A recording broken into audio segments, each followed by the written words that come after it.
The desert doesn't lie. It has no use for pretty words or comfortable stories. When the sun comes down hard on the red clay of New Mexico, everything that was ever soft burns away, until all that's left is bone, dust, and the truth a man has been avoiding for years. Ethan Carter stood at the fence of his ranch, watching the last of his cattle disappear behind the ridge. He didn't chase them. He hadn't chased anything in a long time. He was 41 years old. He had a roof, a mule, enough dried beans to last the winter, and a silence so thick it pressed against him like a second skin. There had been a woman once, Margaret. There had been a dream of children, a boy who would carry his name, a girl who would laugh the way her mother laughed. There had been a future. Then the fever came through the valley like a whisper turned scream. Margaret was gone before the cottonwood bloomed. The children who never were became the children who would never be. And Ethan buried the dream right next to her, in the red dirt east of the old oak. That was 7 years ago.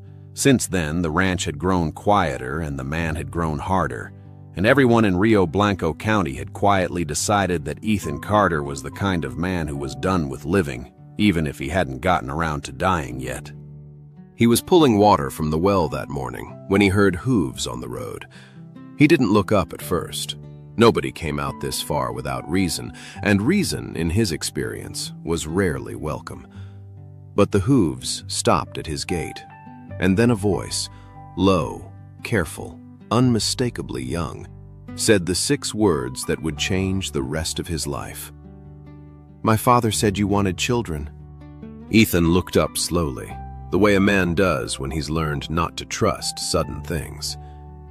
She was young, 19, maybe 20, standing on the other side of the gate with the kind of stillness that doesn't come from calm, but from long practice with danger. Apache, clearly. Her hair was black and long, her clothing a mix of worn cotton and deerskin. She carried a battered leather satchel over one shoulder and a rolled blanket under her arm.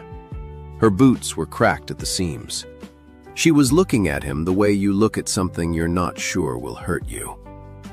He came to the gate. He didn't open it.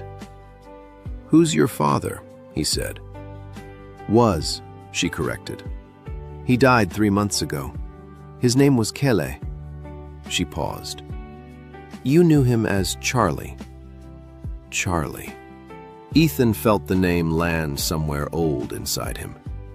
Charlie Running Horse. 12 years ago, before the dream and the fever and all of it, Ethan had ridden with Charlie for 2 seasons, driving cattle up through Arizona, sleeping under the same stars, splitting the last of the coffee. He hadn't seen him since. "Charlie's dead," Ethan said. It wasn't a question. "Yes." He looked at her for a long moment. The satchel, the cracked boots, the careful eyes. "He sent you here." "Before he died," he said. She hesitated, then said it straight, the way she had been practicing it on the road. "He said you always wanted children, but you gave up on the idea. He said you were a good man and a stubborn one. He told me you would probably tell me to go away." "He wasn't wrong," Ethan said. "He also said," she continued, without blinking, "that if you said that, I should tell you that a man who stops wanting things is a man who stops living, and that you owed him a debt." "What kind of debt?" Ethan asked slowly. She opened the satchel and pulled out a folded letter. "The kind you can only repay with time," she said. "Before we continue, I want to know, what country are you listening from today? Drop it in the comments below. It means the world to me to know where this voice is reaching. Now, let's ride back, because what happens next is going to stay with you." He read the letter at the kitchen table, while she stood just inside the door, not quite in the room and not quite out of it. Charlie's handwriting was uneven and slow, the handwriting of a man who learned to write late and never trusted it fully. But the words were clear. "Ethan, If you're reading this, my girl made it. Her name is Ayana. It means eternal bloom. Her mother named her before she left us. Ayana is good and strong and too smart for her own safety, and she has nowhere to go. Her people won't take her back. She is too much her father's daughter, too much between worlds. The white towns won't keep her without a husband or a position, and both of those are just different kinds of cages. I thought of you because I know you are honest and because I know you are alone. I am not asking you to love her like a daughter. I am asking you to give her a season, work, shelter, the chance to find her own way. After that, if she wants to go, let her go. If she wants to stay, let her choose.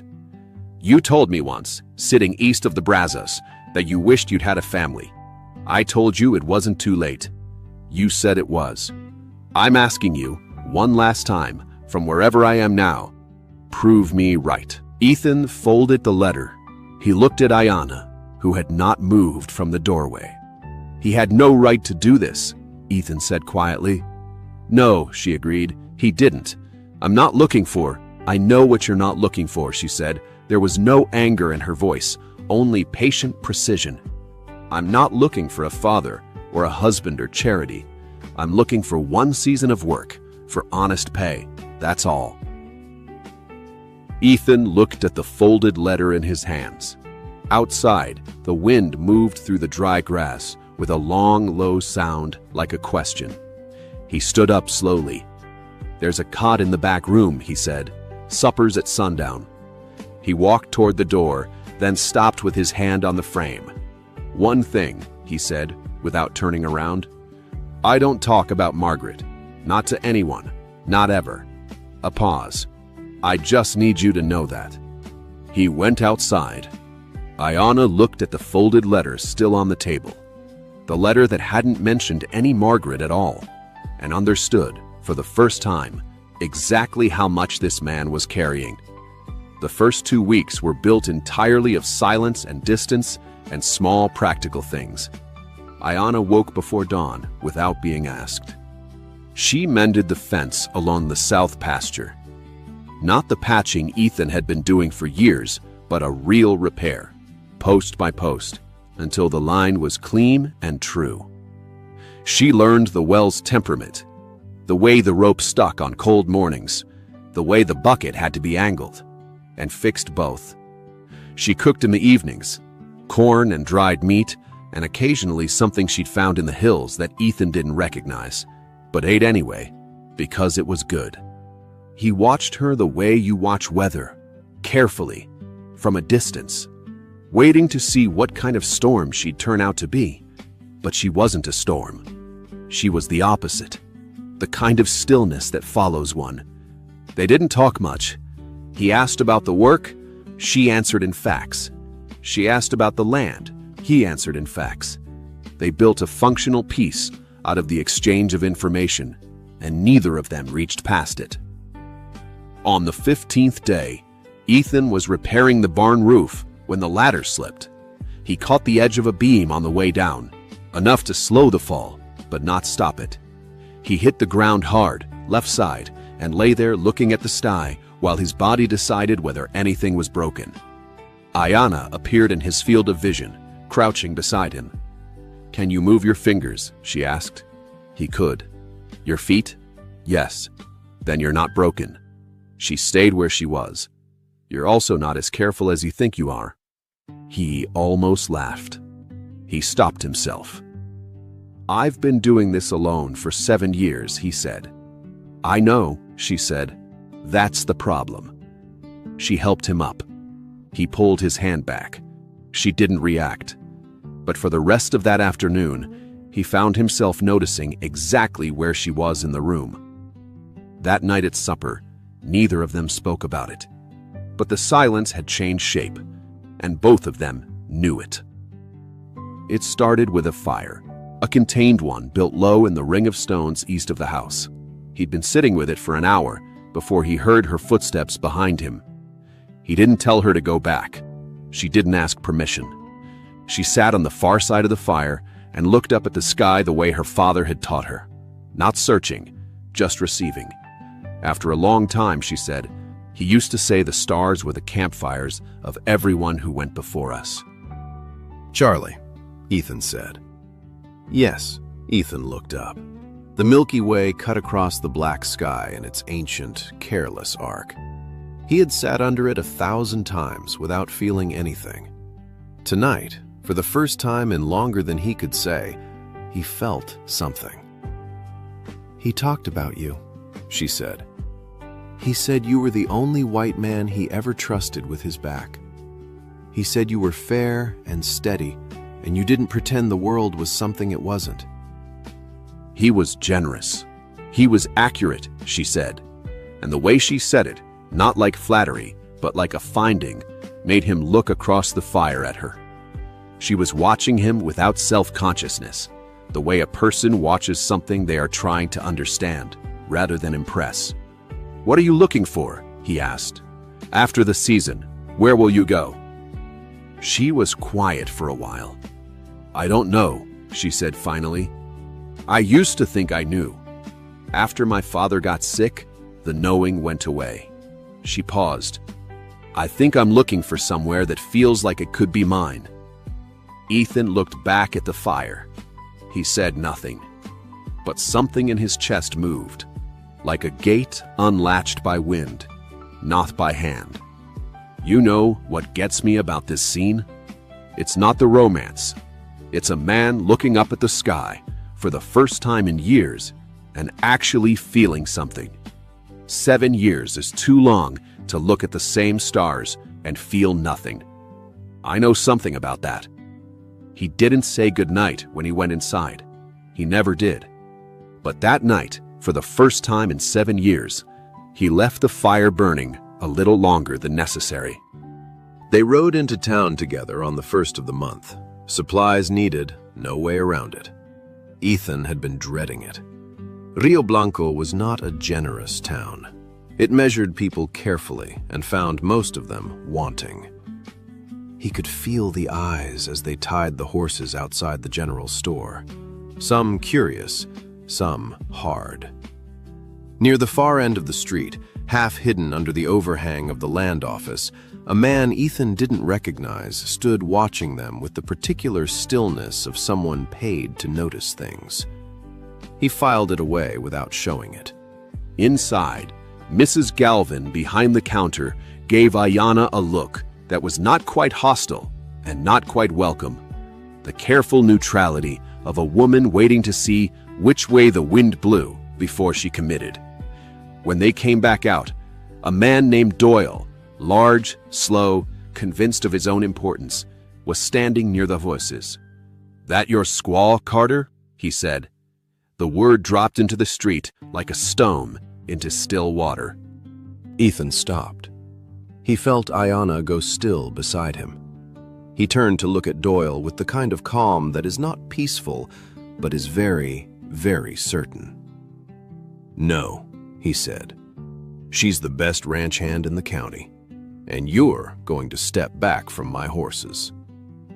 Doyle looked at him for a moment, measuring, and then stepped back. They loaded the supplies without another word. On the road home, the silence was different from the silences before it. Warmer, more complicated. "You didn't have to do that," Ayanna said. "I know," Ethan said. "Why did you?" He looked at the long gold grass road ahead. "Because it was true," he said, "and because some things need to be said out loud." She looked at him for a moment, then turned back to the road. The man under the land office overhang was already gone, but he had seen everything. On a Sunday afternoon in the 6th week, Ethan found the satchel open on the kitchen table. He hadn't meant to look, but what he saw stopped him cold. Drawings, dozens of them, spread across the table in careful arrangement. Horses, rendered in charcoal with an exactness that wasn't just skill, but love. A hawk catching thermals over a canyon wall. The line of mountains east of the ranch at dusk. A hand, old and weathered, that he recognized after a moment as Charlie's. And one drawing of the ranch itself, the fence she had repaired, the well, the crooked barn roof, all of it laid down in clean, true lines. She was standing in the doorway when he looked up. He waited for her to be embarrassed. She wasn't. "Charlie taught me," she said. "He said if you can draw something, you understand it." Ethan picked up the drawing of the ranch. He looked at it for a long time, at the way she had caught the exact lean of the old oak, the way the fence line curved where the ground dipped. She had seen everything. She had been paying attention to every detail of this place he had stopped seeing years ago. "You made it look," he started. "Like what?" she asked. He couldn't finish the sentence, because the word that came to mind was alive. "You're wasting your time mending fences," he said finally. "This is what you should be doing." "A person needs both," she said simply. "The fence keeps the cattle. The drawing keeps me." Ethan set the drawing back on the table carefully, not like a piece of paper, but like something that mattered. "Could you draw me something?" he said. "Anything you want." She looked at him for a moment, not surprised, but measuring something. Then she picked up her charcoal. "I already know what it will be," she said. 3 days later, she gave him a drawing. It was the well, but the way she'd drawn it, it wasn't just a well. There was a bucket mid-pull, water catching the morning light in clean diagonal lines. There were Ethan's own hands on the rope, rendered from memory with a detail that startled him. And in the shallow water at the base of the stone walls, barely visible unless you looked closely, 2 small reflections, a man and a woman, standing side by side. That evening, she wasn't at supper. He found her outside by the well, looking at the hills with her knees drawn up, her face doing something complicated. Ayana. She looked up. Her eyes were wet. Not crying, just the aftermath of it. She wiped them matter-of-factly. "I need to tell you something," she said. "Something my father didn't put in the letter because he knew if he did, you wouldn't let me stay." Ethan sat across from her on the stone ledge of the well. She looked at the ground. "I'm not just passing through. A man named Aldous Rowe, who claims land east of here, told me that the only way an Apache woman holds any claim in this part of New Mexico is if she is attached to a property as a working hand. He gave me until the end of the season to find a situation or be moved on." "Moved on," Ethan said carefully. "There's an agency, 200 miles north." She said it without drama, which made it worse. Ethan was quiet for a long time. "Why didn't your father tell me that?" he asked. She looked up, and her voice was steady and sad and proud all at once. "Because he wanted you to keep her here because you wanted to, not because you felt sorry for her." Here's where the story really gets me. Charlie could have put everything in that letter. He chose not to, because he wanted Ethan to choose out of wanting, not obligation. That's the level of trust a dying man places in someone he knew 12 years ago. I can't stop thinking about that. Ethan looked at the drawing still in his hands, the 2 small reflections in the water, and said nothing. But he didn't put it down. He didn't sleep that night. He lay in the dark, thinking about all the locked rooms inside himself. The one with Margaret's name on the door. The one full of children that never were. The one he built around himself after the fever left and the silence came in. Somewhere around 3 in the morning, he admitted something to himself that he'd been refusing to look at for weeks. He was not ready for her to leave. It wasn't gratitude, though there was that. It wasn't obligation, though Charlie's letter had started it. It was something he didn't have a clean word for. Something that had grown in the small daily exchanges, in the fire and the stars, in the careful way she looked at his land and saw something worth drawing. He was afraid of it, the way you're afraid of a river you know you need to cross. That afternoon, he rode to town alone. He went to the county office and asked about Rowe's claim. The clerk confirmed it. then added quietly that the claim could be challenged if the woman in question was formally employed and housed on an established ranch, with documentation. What kind of documentation? Ethan asked. A contract, or, the clerk paused, a marriage record. Ethan said nothing. He rode home slow, letting the horse find its own pace through the long grass. By the time he reached the gate, he knew what he was going to say. Not because of the legal situation, not because of Charlie, but because he had spent 7 years being a man who'd stopped wanting things, and he was, slowly, terrifyingly, undeniably, done with that. He found her at the fence. "Ayanna," he said. She turned, and for the first time in 7 years, Ethan Carter said something he hadn't planned, hadn't rehearsed, and couldn't take back. "I don't want you to go." She didn't answer right away. That was her way. Not the silence of discomfort, but the silence of a person who respects words enough not to waste them. The wind came through the dry grass. A hawk turned overhead in a long, slow spiral. The afternoon held them both in its amber light. "What does that mean?" she asked. Not suspicious, not hopeful, just careful. "It means the ranch is better with you here. It means I sleep better knowing someone is on the other side of the wall. It means that drawing you gave me is the first thing I've looked at in years that made me feel like I was still part of the world." He looked at his hands. "It means I've been alone for so long, I almost forgot what it felt like to want something, and I don't want to forget again." She was quiet for a long moment. "I told myself I wasn't going to let this happen," she said. "Neither did I. I came here for work, for a season. That was all it was supposed to be." "I don't know what I am to you," she said. "I'm not your daughter. I don't know the word." "Neither do I," he said honestly. "But I think the word comes after the decision, not before." She looked at him then, really looked at him, the way she had looked at the ranch when she was drawing it, finding the true lines beneath the worn surface. "My father said you were a good man," she said softly. "He was too generous." "No," she said. She turned back to the fence. "I'll think about it," she said. It wasn't a yes, but it wasn't a no. And for the first time in 7 years, he was afraid of something that wasn't loss. That was new. That was almost good. Roe came on a Thursday with 2 men he didn't bother to introduce and a piece of paper he held like a weapon.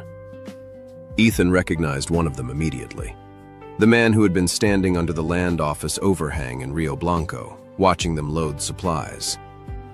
He'd been waiting for this. He just hadn't known when. Ethan was at the barn. Ayanna was at the well.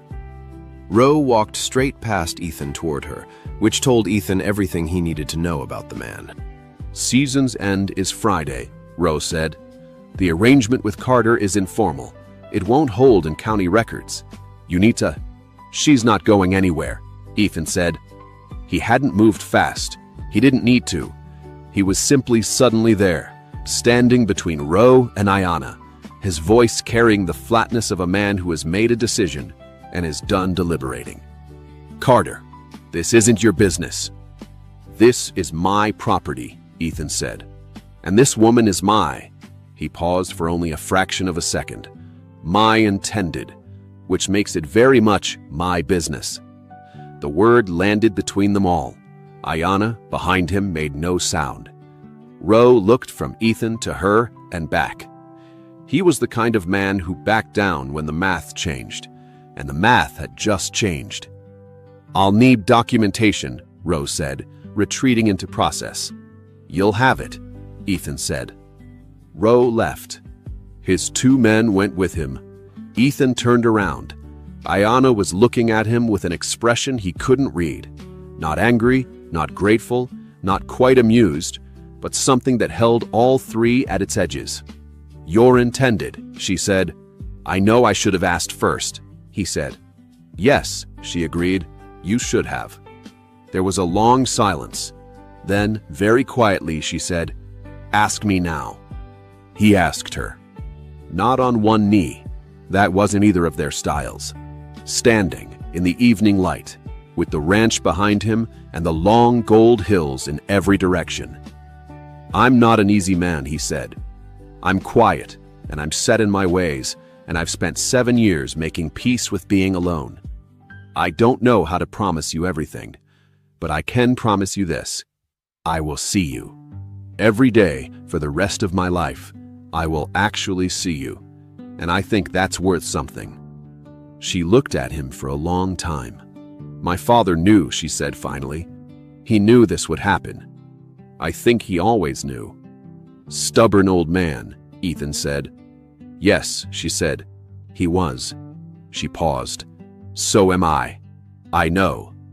And I think, she stopped. She took a breath. I think the answer is yes. They were married in Rio Blanco 6 weeks later in the small courthouse, with Mrs. Galvin as a witness, who it turned out had been quietly rooting for them since the day Ethan stood up to Doyle in the street. Small towns remember things. The ranch changed after that. Not dramatically, but the fence was whole. The barn roof was finally fixed right. A garden appeared east of the house, planted in careful rows. The silence that had lived in every room was replaced, slowly, beautifully, by the ordinary sounds of two people building something together. In the spring, she told him, he was at the well. She said it simply, the way she said everything that mattered. He stood very still for a long moment, his hands on the rope, the morning light coming over the hills. Then he set down the bucket, crossed the distance between them, and held her. Not dramatically, not with words, just held her, in the way that a man holds something he was afraid he'd never have. In the quiet of that morning, on that small and stubborn ranch at the edge of the New Mexico desert, Ethan Carter finally came home. And somewhere in the long golden distance, or perhaps just in the deep place where a father's love outlasts his body, Charlie Running Horse smiled. I've told many stories on this frontier. Men with guns, men with debts, men with nothing left to lose. But this one stays with me differently. Because the hardest thing a human being can do, harder than facing any armed man in any dusty street, is to open a door you deliberately locked, for good reason, and say, maybe I'm not done yet. Ethan Carter did that. So did Ayanna. And somewhere out there, or maybe just in the place where a father's love outlasts his body, Charlie Running Horse was smiling. Thank you for riding with me today. Wherever you are, I'm grateful you were here. Until next time, keep riding.